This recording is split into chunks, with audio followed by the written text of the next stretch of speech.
Welcome to episode 155 of the Thunder Underground podcast. I'm Trent, joined by Jason. We've got a lot of stuff to talk about this week. We do. We're talking rock. Talking rock.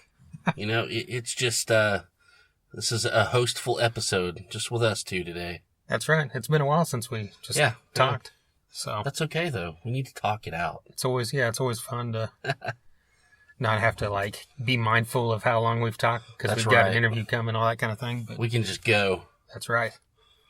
We've got a couple great new albums to talk about. We've got a couple great songs to play. A few other random topics. But right off the top, got to talk about someone that we recently lost. Yes. This one is a pretty big one in the sense of how important I think he was and how underrated he probably was in the grand scheme of things. Yes, definitely underrated. And Fast Eddie Clarke, one of the you don't want to say original because there was technically a band before he was in it, but as far as the first debut Motorhead album and on, this guy's part of the classic lineup of Motorhead, and now that makes all three of them that have now passed. That's right. Because Filthy Phil passed about a month before Lemmy did in 2015, and here we are, early 2018, and Fast Eddie Clarke is now gone. Yes, I mean, Fast Eddie, Lemmy, Filthy, even Wurzel, who he wasn't there at the beginning, but I think he was, classic enough. Right. But, as far as Fast Eddie goes, I mean, once again, we're just, we're losing him at what seems to be more so than ever in the past year or two. Right. And it's just a sad deal.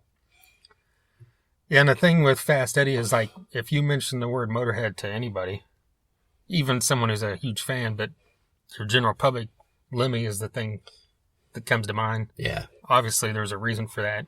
But at the same time, every classic Motorhead song that anybody knows, that sound of Fast Eddie is all over this thing. Yeah, it's got Fast Eddie all over it. And some of the best riffs and most classic songs from, heavy music history is because of this guy. That's right. And then later on, of course, he was a part of the band Fastway. Fastway, yeah, which, if you really, to some people might be going, what? But most people, or a lot of people, that's the first thing they think about. Right. Because, Fastway really touched a lot of people. I know that, our buddy Scott Squires from Rocket Science and Down for Five, he was a big Fastway fan. That's right. And, say what you will, you can't deny that song. That's a hit. Everyone knows that one. So, yeah, I mean, it's just one of those things. Yeah. Crank some Iron Fist, Killed by Death, Ace of Spades, and then, of course, some Fastway. Yes. Throw one up for Fast Eddie Clarke. Yeah, Dave King from Flogging Molly will love it. You bet. Yeah, maybe when they come here, we'll get him on, and first question will be about Fastway, and interview will last 13 seconds. Exactly. If Dave King does not like to talk about Fastway, you will be shut down. So that would be awesome, though. We'd get it on tape. We'd get the 13 seconds on record. Right. Our Doyle interview would be longer than that. That's right. The famed Lost Doyle interview. That could be the new goal for us, is to try to do an interview shorter than Doyle. That wasn't pre-planned to be shorter. No shit. That would do it. But yeah, R.I.P. Fast Eddie, just a giant in the metal world. So yeah, there you go. Without a doubt. Well, speaking of sad times, just found out recently that Severmind has lost their vocalist. Yes. Heath announced, and the band announced here just this past weekend, in this late last week, that they're parting ways. Not much more info was given than that. As you and I go, we've long, since the beginning of this podcast, they're one of the first bands, we had on, one of the first bands we started talking to, kind of getting to know, and throughout the history of this, we made sure our 100th episode involved them as well. And oh, definitely. Played them, talked about them countless times, and we love those guys. With that being said, when they move forward, one of the things about Severmind is you go see them, you listen to their music, and all four of these guys are extremely strong musicians and important to this band. So I think whoever they get is going to have some big shoes to fill. I agree. I mean, all I can do is echo what you just said. I mean, Severmind is, from day one, been a huge supporter of us and as we them. It's really sad, when you hear about this kind of stuff. And, and I don't know the hows and whys and the ins and outs, and that's none of my business. But, I just hope that both parties, continue on, because there's just, oodles of talent going on all around. And I think that, Tulsa metal scene, can only benefit from, both sides continuing on. So I really hope that, I really hope that out of this negative comes a positive. That's really all you can do at this point. Right. Yeah, Heath has such a strong voice that, like you said, definitely. Hopefully, coming down the line here, he'll be doing something else. And it was one of the trademarks of that band. So, this is going to be an adjustment. I get that, so we'll see. Right.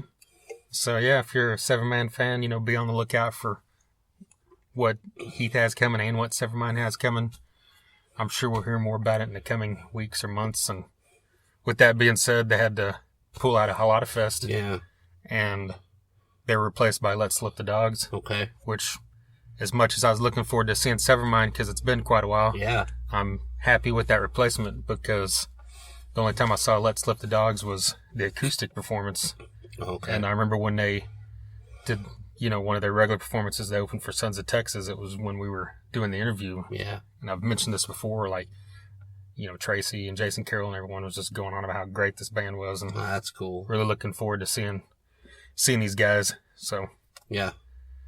And speaking of Halata Fest, we haven't mentioned in a while. We'll be talking about that more here in the coming weeks, because we're just about right under 4 weekends away from this thing. Yeah. 2 full days of amazing music. So get on Facebook and look up Halata Fest to see this lineup. It's extremely strong.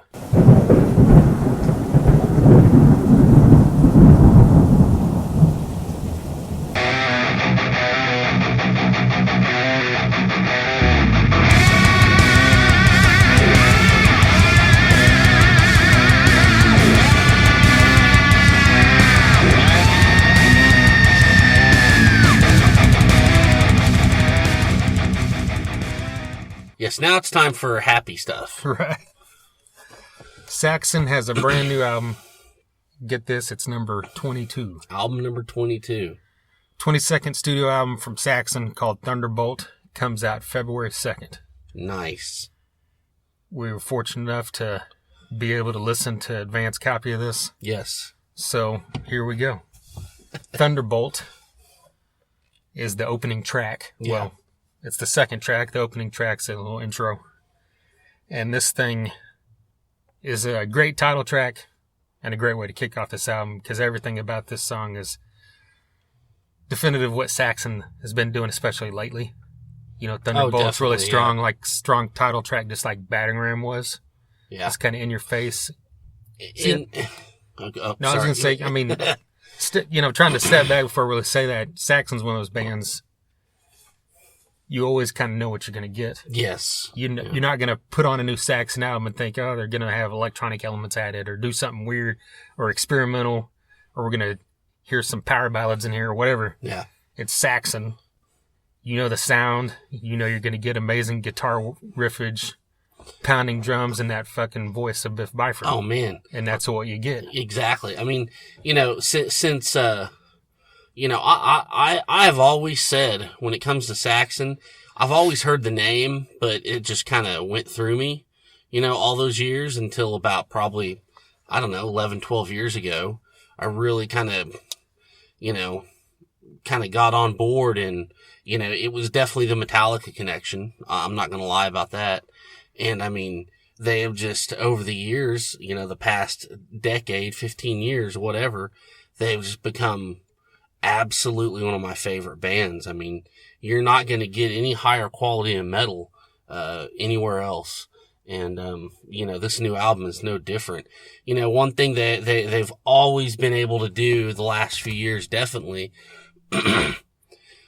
is, their lead off track is the title track. Right. And it's just a banger. It's an anthem every fucking time.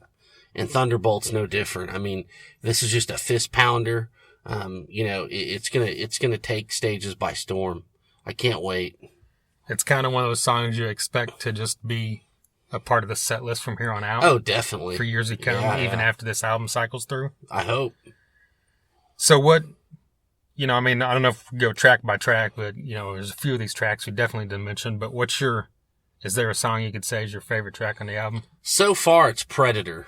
Right. I think that's my favorite, because it's just, it's that classic Saxon gallop, everything you want, and it's also got, an insane cameo from Johan from Amon Amarth. Right. And he's doing kind of the backup guttural vocals, but he also takes a few lines here and there, and it's just, it's something different for Saxon, but it's nothing that takes away or makes you go, what the fuck?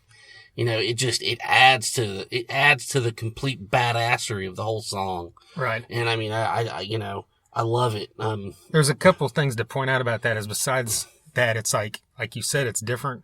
And when you told me you had listened to this before I did, and you said, you got to hear this song. It's insane. These, guttural vocals along with Biff. And I'm like, that just kind of shocked me to hear, because that's not something you expect. And then when you hear it, it's just kind of, it shouldn't be surprising, but it's kind of surprising about how much it worked. Yes. Yeah. Because they're singing on top of each other on a lot of it. And then, of course, another thing to add to that is that this might open up some more people checking Saxon out. Because I hope so. Amon Amarth is one of those bands that is, revered worldwide. Yeah. And it's a different fan, even though it's all metal, it's still a different fan base that might not have checked out a band like Saxon. Yeah. So maybe that's going to bring a few people over. You never know. It should. It definitely should. We can't not talk about they played rock and roll. Oh, without a doubt. I mean, come on. Yeah. Especially since we just lost Fast Eddie. Right. Yeah, the timing on that was pretty crazy as well. And when I saw that song title on the track listing, I knew instantly this has got to be about Motorhead. Oh, yeah. And then you hear it, and of course, the whole song is. And even later in the song, there's audio of Lemmy. That's right. Saying we're Motorhead and we play rock and roll. In the intro, the whole song, but especially the intro, is just a total nod to Motorhead with, the machine gun drums, and that wide open, just fat fucking guitar lead, intro lead coming out of it. They really gave quite a nod to Lemmy and Motorhead. Yeah, without a doubt. And yeah, I even saw the other day they posted, on all their social medias about, the loss of Fast Eddie as well. Yeah. So obviously they wrote this song because of the loss of Lemmy, but now it's even more relevant in a way because it's coming out. It'll be coming out just a couple weeks after Fast Eddie passed away as well. Yeah. But besides Predator, I think my favorite track on the album is Sons of Odin. Nice. It's got such a cool mid-tempo kind of groove to it, and it almost feels darker than Saxon normally does in a way. And I just really dug it. Yeah. What I liked was, Roadie's song. Yeah. And again, that's one of those things you always know you're going to get from the Saxon that I love is, one of the last songs on every album they usually do is something about, like, Ballad of the Working Man or Back in 79. They're gonna pay homage to somebody or some era or, they're gonna paint some kind of picture for you and, they're gonna have some fun with it, And so, this is kind of one of those things, kind of just paying tribute to the road crew and what you got to do to get the show going. So I really dug that. And it's got more of that, kind of Saxon rock and roll feel. Yeah. Saxon has those different elements they do where they go real heavy or more, rock and roll. Exactly. Nosferatu, the Vampire's Waltz, that was a nice epic kind of thing going on. Yeah. I don't want to give too much away, but, had a pretty good somber vibe. And, how about that opening riff on that song Sniper? Yeah. And, And another one that kind of jumped out at me was Speed Merchants, because it sounded like it could have been on an early 80s Saxon album. Yeah, I know. Yeah, definitely. And that's another thing about Saxon, is a lot of their stuff, it sounds like Saxon, so it sounds like it could have came out 30 years ago, but it also doesn't sound like it's 30 years old. It sounds like it's new, so that's a great balanced line that they straddle, That's the perfect kind of rock and roll to me. Right. So. Well, we want to play this track now? Yeah, let's get into Thunderbolt.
Thunderbolt, the title track from Saxon's 22nd album, Thunderbolt. That, we already talked about that, how kick-ass that is, but glad we got to play it here. And we got to mention again, February 2nd is when this album drops. So be sure and grab that. That track, of course, is already out. You can find it on all the digital media platforms as well. And another thing to mention is Saxon's one of those bands that, they're revered as being a classic band, but outside of like huge fans of music, a lot of people, they're not like Motorhead or something where your general public might know as well. So I'm really, really glad that Judas Priest is taking him out. Oh, yeah. Because Priest is one of those bands that everybody knows whether they even pay attention or not. Yes. And I kind of hope Saxon reopens some eyes of like your general metal fan that might go see Priest, Definitely. I mean, I'm glad you brought that up. It's just, that was so cool of Priest to take them out in the U.S. I mean, they're coming to Tulsa. They haven't been to Tulsa since 1998. I can't wait. It's going to be great. And I didn't mean to rhyme, but I just did. So, yeah, I mean, to see them in 98, it's great. Can't wait. I'm telling you, to see them in the hometown is going to be great. And, I think the crowds are going to love them. If you're there for Judas Priest, I mean, you can't hate Saxon. That's for damn sure. Right. So, yeah. And, I'm glad we got to play the song thanks to their people. This is great. Well, speaking of new music, this past Friday saw the release of No Cross, No Crown, Yes. the brand new album from Corrosion of Conformity. And without getting too, I don't know how to do this without getting too fanboyish here. But like I know I've mentioned this before, like I've been waiting for this for a long time, like a lot of people, like you or anybody else that's a fan of COC. But just having Pepper back in the band was what I'd been just dreaming of for years now. That's right. Not only that, just when that happened, that's all I wanted to see was to be able to see him live and then just hope maybe music came from it. Mm-hmm. And then once they got back together and it became a full-time thing again for the time being, and they said they're going to release an album, then I was just even more excited. And, we've been about over 2 years since that point. Mm-hmm. So for this to finally be here, man. It's pretty fucking special. I mean, we haven't had a new COC. Well, we haven't had a COC record with Pepper since 2006. Right. And not only that, we haven't had COC with all 4 members of the classic lineup since 2001. Oh, you mean live? Oh, I mean, no, 2000, sorry. 2000. Because yeah, Reed true. Mullin wasn't on Yeah, Reed Mullin. Yeah, no shit. Because when we saw him on the whole 2006 thing was with another drummer. They had a couple different drummers. Then he came back right after that. Yeah. So this album, what a way to come out of the gate. I mean, it was like there's no steps missed. There's no, I mean, shit, man. Yeah, it's one of those ones, the first time I listened to it, I'm like, I can't say which of these tracks is my favorite song, and that's a good thing. Mm-hmm. It's weird. The first time I listened to it, I mentioned this on the last episode. I'm like, I thought this was really cool, but it's just it's not up there with those first few for me. Mm-hmm. But it'll probably eventually be there. But the second time I listened to it on headphones. Yeah. And just everything clicked for me. Yeah. I'm like, this is exactly what I wanted. What the fuck was I thinking? And every song is as good as the last. And that's why it takes albums a bit, no matter what album it is. You've got to really listen to it a few times to start getting your thoughts going, I think, Right. But I mean, this is just, to me, it's up there with everything, I mean, Little Man, that song is worth the price of admission alone, I think. Yeah. I really love that song. Yeah. A thing that kind of jumped out at me the second time listening is kind of what we said about Hardwired by Metallica. Yeah. Is that they're pulling from, you can hear stuff from every era in this thing. And that first track, you say it Luddite? Is that how you say it, you think? I think he said Luddite, but Okay. Who knows? I mean, either way, I'm sure it's fine. That song right out the gate is reminiscent of what they were doing on In the Arms of God. Yeah. And then once you get past that, everything else has more of that Deliverance and Wise Blood kind of feel to it. Yeah. Which is, of course, the 2 albums that most people revere the highest. Yeah. With Blind right behind there. Yeah. But Wolf Named Crow, to me, is the first thing that jumps out like completely, like this is at the high echelon of what COC's always done. Forgive Me, I love that. Yeah, Forgive Me. That's like such a hook. Yeah, that's just like perfect classic. Oh yeah, Pepper riffage. Yep, and I like all the little segues and little intros and outros and however you want to say it. Yeah, the thing about that is it's funny because a lot of times on albums that kind of bugs me, but COC it absolutely does not. No, because, no, definitely. Deliverance.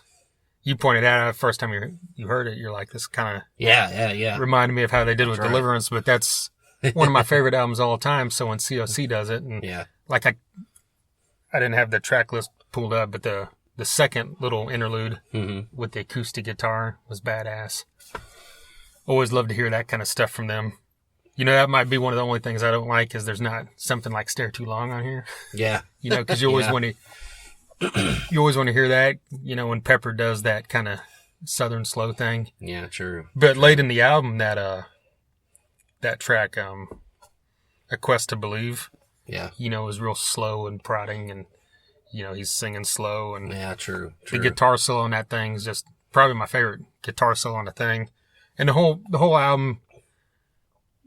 If you love COC, it's like that sound that Pepper and Woody make together in guitar is undeniable. Yeah, it's pretty fucking trademark, man. Yeah, and the only kind of thing that might not be at the level of the earlier stuff is there's just times with his vocals it seems like he's, I don't know, like maybe where he screams and it just doesn't have the full effect that it used to have. But that's not really a bad thing because this is one of my favorite vocalists of all times, and his voice is perfect for. It's not like Rob Halford where you could tell if he lost something a little bit, Yeah. It's like Pepper has one of those voices where he could lose something and it still works for that style of sound. Definitely. Yeah. Trying to think. The only other thing I wanted to point out was the title track was, had that real slow and ominous feel to it. And that's kind of not common. Yeah, that was pretty cool. Yeah. Normally a title track is like something in your face, and this is just, so it's not real common to get that. But then that final track. The Son and Daughter. Yeah. The cover of Queen's Son and Daughter. I love that song. And that was just like we were just talking a minute ago. I went back and listened to the original, and they did the original so much justice, and Queen even endorsed it and threw up a link to it on their site. Which is huge. Yeah, which is huge, and had nothing but kind words to say about it. It's just, it's one of the better covers you're going to hear, in the whole, pantheon of rock covers. Right. Well, and the thing to point out is when you think of Queen, you don't think of like it lending itself to COC. Yeah. Like Southern stoner metal. Yeah. But the song Son and Daughter, if you don't remember it, go back and listen to it because it's like that song itself, when you hear it, completely lends itself to it. No shit. It's bass heavy. It's almost like this is a precursor of what stoner metal is going to be. Yeah, and that's another thing we can mention is, a lot of early Queen, most people think of, Radio Gaga and We Will Rock You and, We Are the Champions, and you listen to some of those early records and it's pretty nitty gritty stuff. Yeah. Pretty organic, pretty riffy. Dragon Attack, what the fuck? I mean, that's awesome too. Yeah. So, I mean, and this is just us at first, kind of I am by no means a Queen aficionado. There's probably people out there that are like, yeah, no shit, dumbass. But I'm just now realizing this, and I'm sorry, and I recognize it. But yeah, I mean, it totally works. Yeah. So it's cool. We've got Queen, in my opinion, had the greatest front man in the history of rock and roll. You're exactly right. And then I named my goddamn dog after him. That's right. Mean, come on. He's like one of my favorite singers ever. Yeah.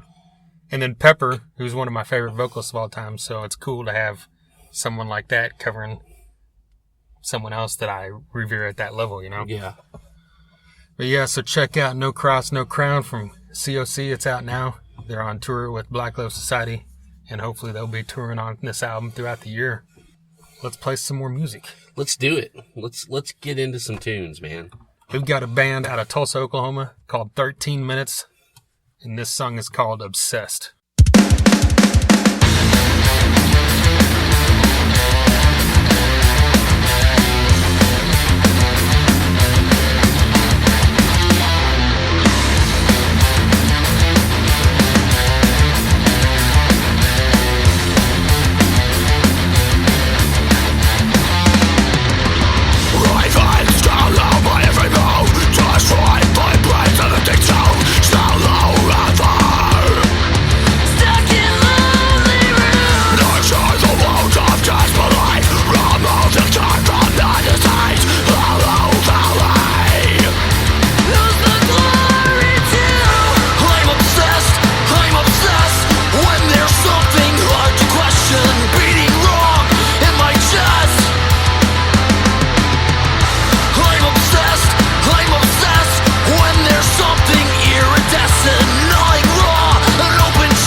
Obsessed from 13 Minutes. That was the title track of their Digital 45 that included that song and Fragile. That's a cool thing to point out off the top. These guys have done over this past years. They've released, I think, 3 or 4 Digital 45s where it's just 2 tracks at a time. Which I think is a great way to do things. They've really do right now. Corresponding cover art, so it's kind of like a theme thing, really smart, And I love that idea. Yeah, and these guys are a newer band out of Tulsa. They've only been together for less than a couple years, but they've all been around the scene. Several of them have played together in the past. We've actually had the drummer, Jamie, here on the podcast back.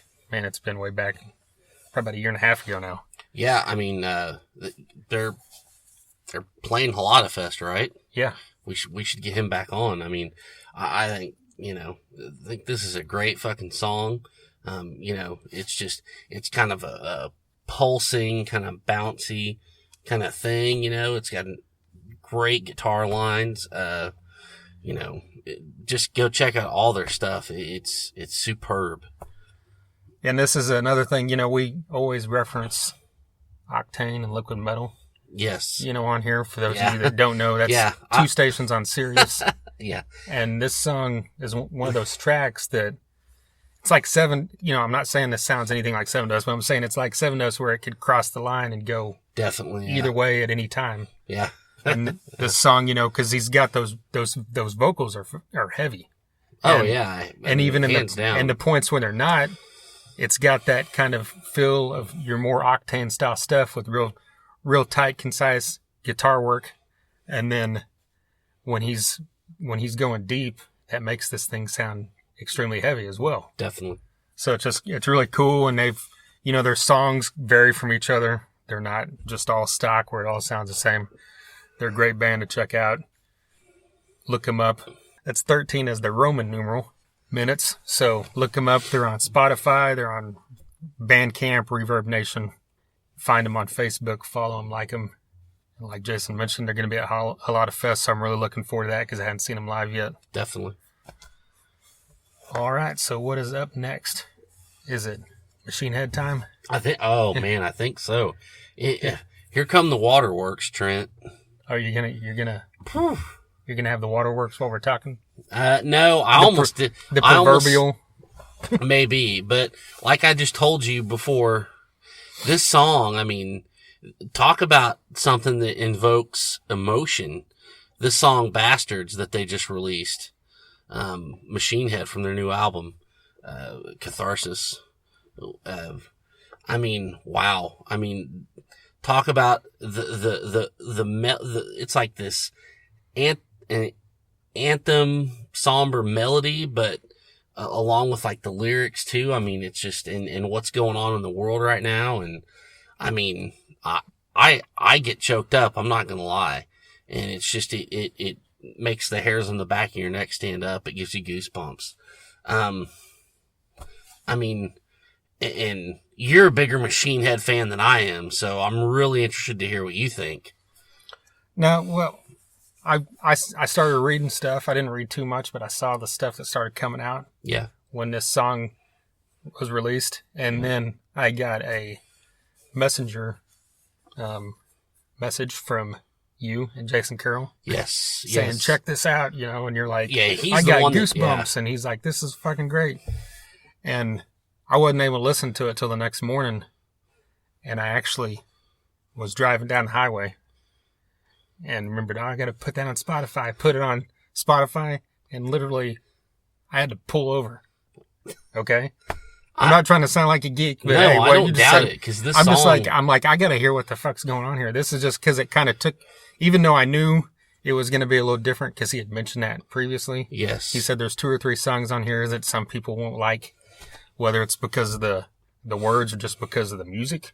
And that's the first thing that jumped out at me is I love this. My first reason for loving this is because Rob Flynn, he took some time, but he built everything back up to where the majority of the metal community loved him again. Yes. And a lot of those people that were pissed off about the Burning Red and Supercharger came back. Yeah, fuck them, because those records are great anyways. I don't care who says anything, whatever. Yeah. But there's so many people that that they lost in that period that loved them from the first couple albums. And then it was this slow climb back up to when the Blackening came out, and all of a sudden the Blackening was at the top of everybody's list that year. And all then the people that were talking shit automatically loved him again. Yeah, and everything after that has always been, for the most part, well received critically and by fans. And then here he is with a song that just completely take the message out of it. Just the music alone is going to lose half these people. Yeah, well, yeah. So that's why I thought, well, first off, he's got balls for just saying he's at a point now. We know he's at a point where he doesn't give a shit because he said that many times in the last couple of years. Yeah. He's not ever going to play festivals again. Well, at least in the foreseeable future. He does things the way they want to do things. Mm-hmm. And here they are with a song that not only is a little bit left of center from what a metal band like that would ever do musically, but then like the political message or whatever you want to call it as well is extremely prevalent, and that doesn't matter what kind of music it is or who it is, that always draws huge reactions one way or the other as well. Yeah. So kudos for him for doing what the fuck he wants. Definitely. I mean, kind of like you said, take the lyrics, take the message out of it. I'll get to that in a minute. But like, there's acoustic guitar, there's Hammond B3 going on. There's a ton of melody. There's that, it's that kind of like, I hate to make this, it's not like I'm comparing it to, but it's that real solemn, like, kind of like, coming of age, sad kind of melody, kind of like, the whole, the graduation march melody. Right. Yeah. Like where, it's one of those melodies you that guitar line that is kind of that single guitar melody that's going on throughout the whole thing.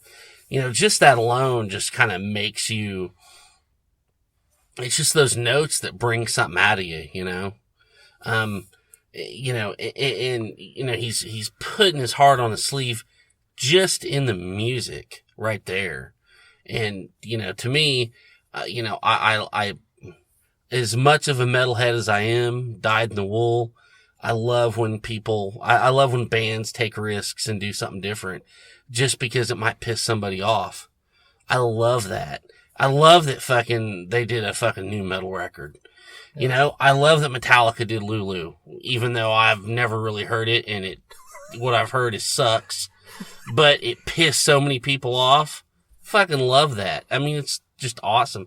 I love that Def Leppard did Slang. It's awesome because it made so many people look like assholes when they, said they hated it, but claimed they were Def Leppard fans. Anyways, I'm getting off the subject. I'm just saying, I love when bands take risks and just don't give a fuck. It's awesome. Yeah. And then, the lyrical message, without getting too political or naming names or naming, events. Do we want to say that? Because he said it. Oh, yeah, that we could, because that's what inspired it. Yeah, definitely. Go ahead. No, he was recently, it was just a couple weeks ago, I think. Mm-hmm. He was on this podcast called Lead Singer Syndrome. Yes. That's hosted by the singer of Silverstein. I've only heard one episode, which is this one, but it seemed like a great podcast. I'm going to check it out more. Yeah, it was a good host and asked great questions. I really liked that guy. It was great.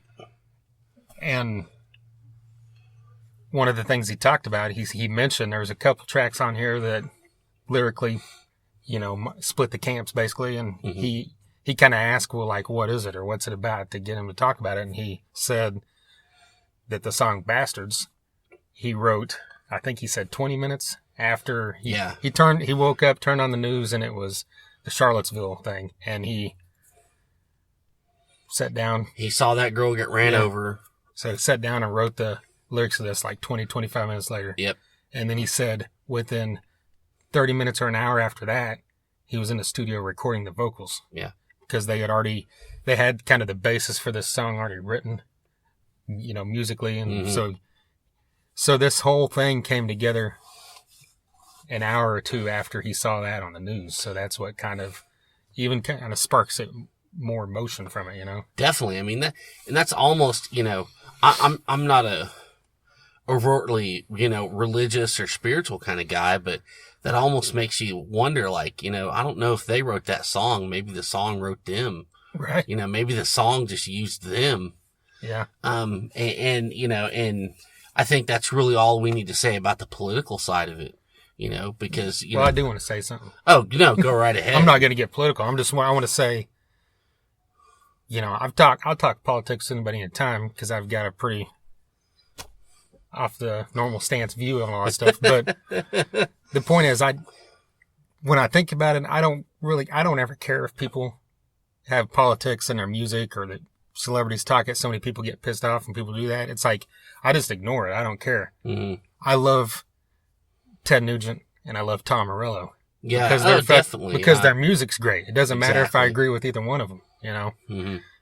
But, so when someone does this, it's like, you know, usually I just like, whatever. Even if they say something I didn't agree with, if it's good music, it's a good song, it's a good song. Mm-hmm. You know, Rob obviously takes a stance in this, but at the same time, you know, kind of like we already said, you got to respect that for him putting it out there. Definitely.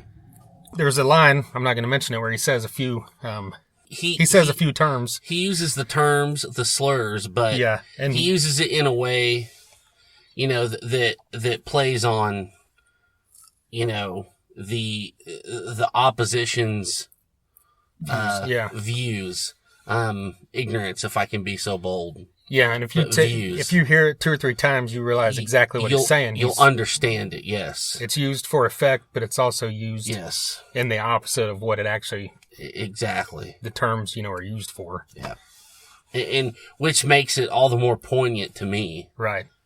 So yeah, I mean, we already know what his stance is on that kind of stuff because he did that long ass video where he railed on Phil Anselmo and all that other stuff, like however long ago that was, a couple years ago now. And so it's not like it's news to anybody what his views are. Yeah.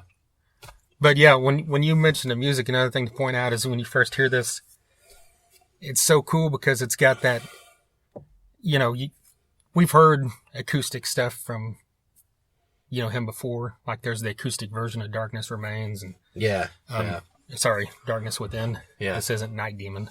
And when you hear that, and then right when it kicks in, you know, this has almost kind of like a punk feel to it. Like a punk song with a lot of melody, you know? Yeah. Isn't that kind of what Jason Carroll said? Maybe that's maybe he had said that, like punk and folk, maybe? Or punk and country. We talk about him like every episode. We got to have him on for something one day. Why haven't we? I know. He's like, that has to happen. Yeah, you know how there's like the 5th Beatle, you know? He's like the third Thunder Underground, you know? Yes, he definitely is. Well, it's going to happen. He is like, you know what Paul Moak is to Metal Up Your Podcast. The general listening audience doesn't know. They don't know, but me and you know, and that's all that fucking matters.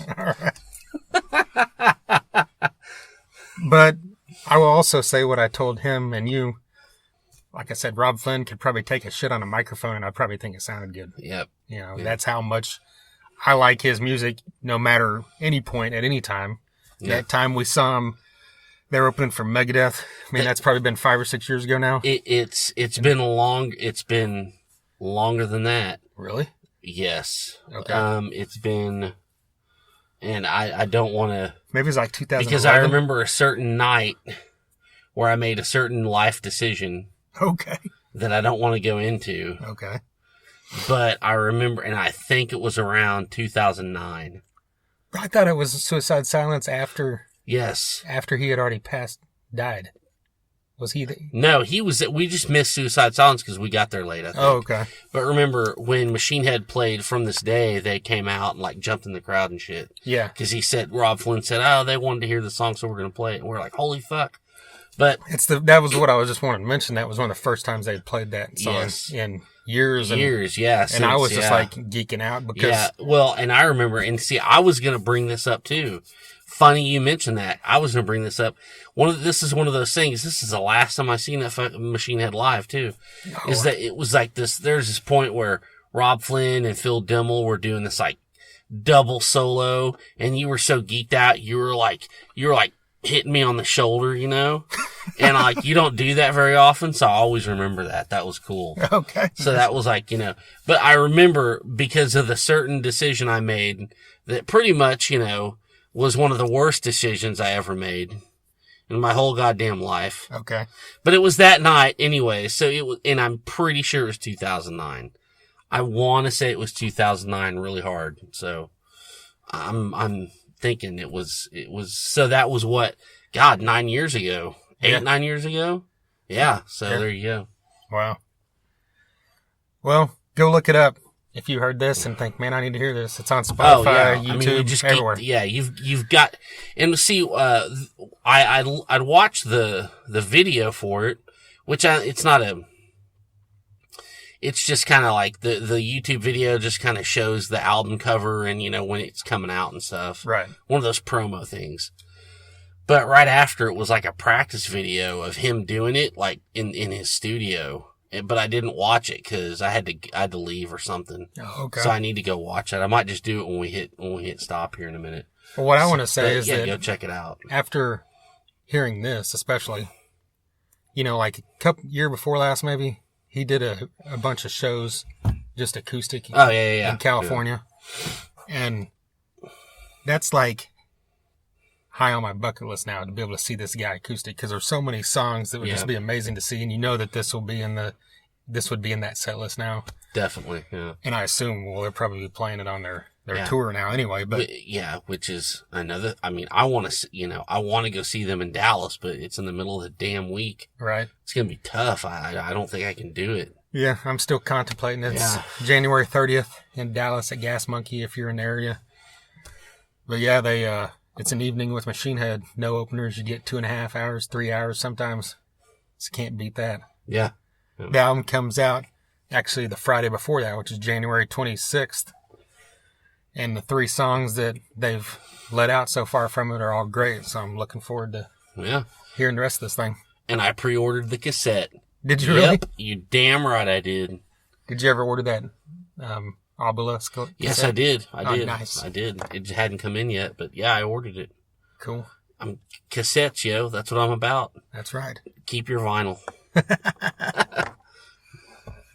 All right. Well, another thing to mention is that just this past week as well, Streets Gone Wild announced that for at least now they're kind of pulling the plug on the festival. Yeah.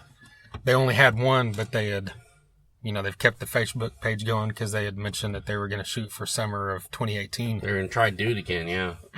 And they just decided to call it a day on that, but they are continuing to do shows in Tulsa, the organizers and promoter, at the IDL Ballroom in Tulsa. Which I get. Oh, yeah. I don't know the ins and outs of it, but I can just figure it out maybe in a way. Yeah. But it just...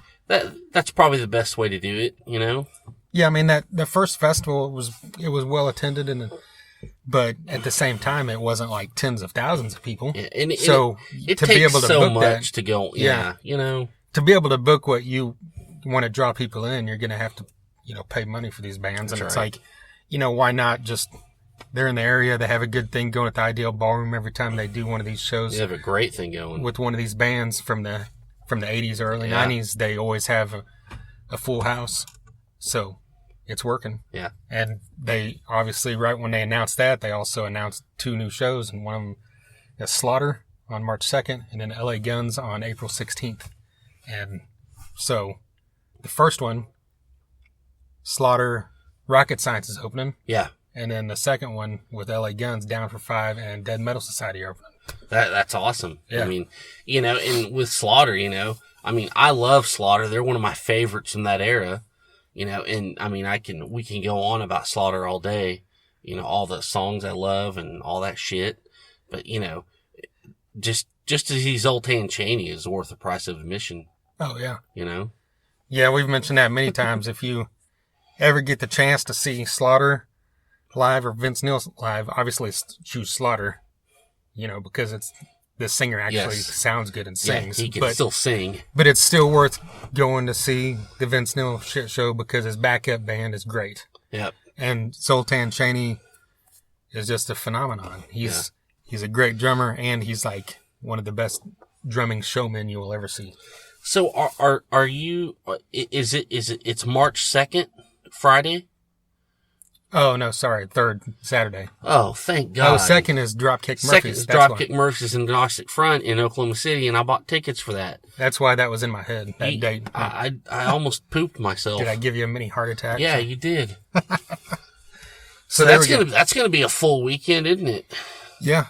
If you're in this Tulsa, Oklahoma City area, you got Dropkick Murphys and Agnostic Front on the Friday. Then you've got Slaughter, Rocket Science on a Saturday, and then the We Are Tulsa Music Awards on that Sunday. Holy shit. So, and those are 3 totally different things, so hey. Yeah, that's what we thrive on. We love all that. Yeah. Boy, I better save up my time off from work, huh? Yeah, right. Friday afternoon and Monday morning. But yeah, so big shout out to Doug Burgess and Tom Green. Oh, yeah, definitely. For, even though we aren't going to get a Second Street's Gone Wild, we keep getting these great killer shows at the IDL Ballroom. Yeah, I mean, those guys work hard to get those shows, and, they're always cool to us. So, yeah, thanks again for bringing all these bands, because, we love it. Does that cover this week? I think so. We covered quite a bit, man. This was a good episode. Yeah. We've got some pretty killer shit coming up.